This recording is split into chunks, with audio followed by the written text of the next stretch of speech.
Hi there, welcome to my channel where we talk about all things stock photography. Let's get going.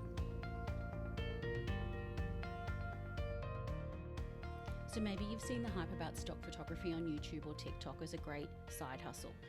Let's talk about it. What is stock photography? So stock photography is selling a license of your photos online that can be used for commercial, artistic, newsworthy or other purposes. Stock photography's been around for ages, but it's only really been since the internet came into being that it became available for a wider range of photographers, and now it's open to almost anyone. The genre includes not only photos, but videos, animations, illustration, digital design, music, and other sounds. Some agencies actually do a combination of a lot of these different things. You're not actually selling your photo or asset, you're selling a license for someone else to use your asset.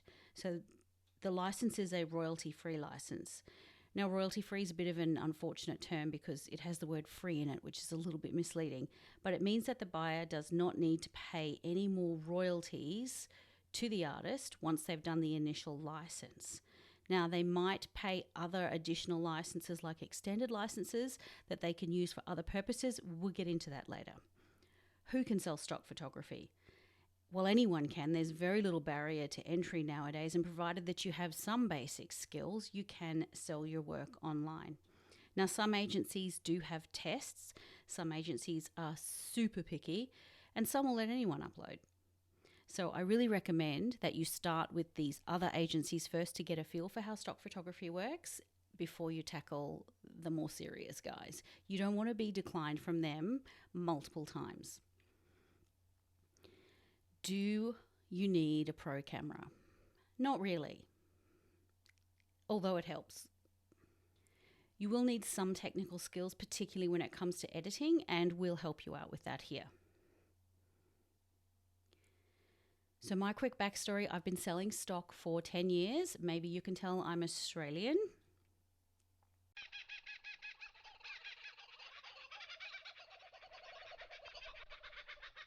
I did study photography professionally in my 40s, and maybe you can tell I'm over 40, and I started it as a bit of a joke, really. I didn't mean to get into it. I actually wanted to be an architectural photographer, which I didn't because I suck at that, as it turns out.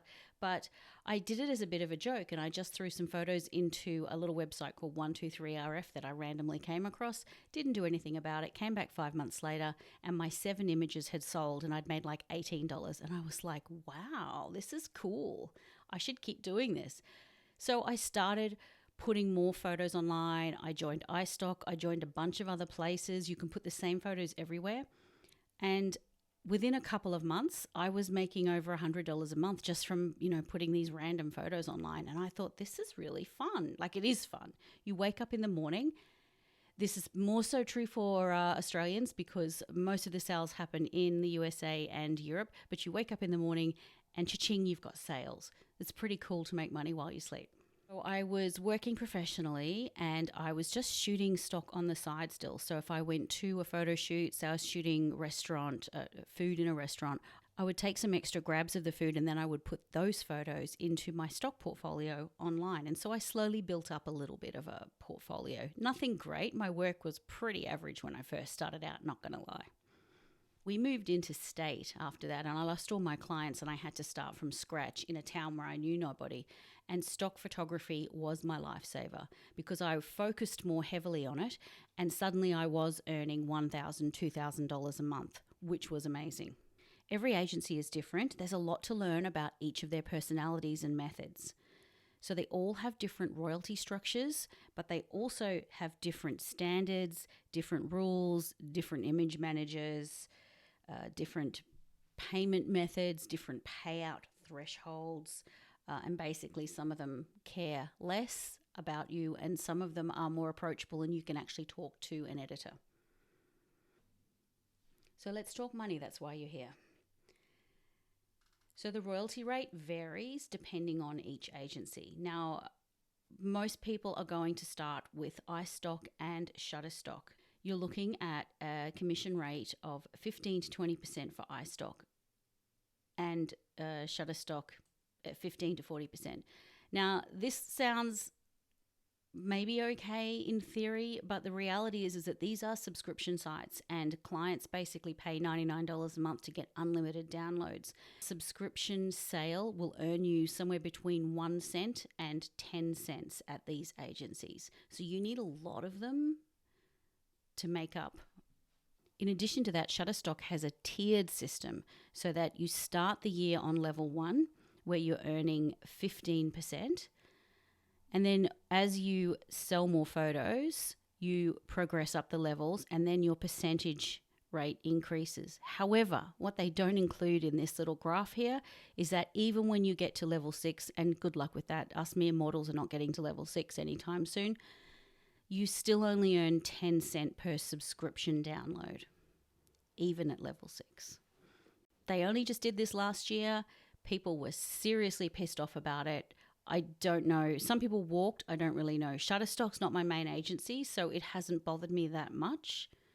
But these are the realities that anyone says that stock photography is a side hustle and you can get rich quick. This is not true. You do have to work at it. You have to be consistent. You have to have some talent, and you need to be a little bit clever to find a niche. And that's what we're going to talk about in these videos. So back to my spreadsheet.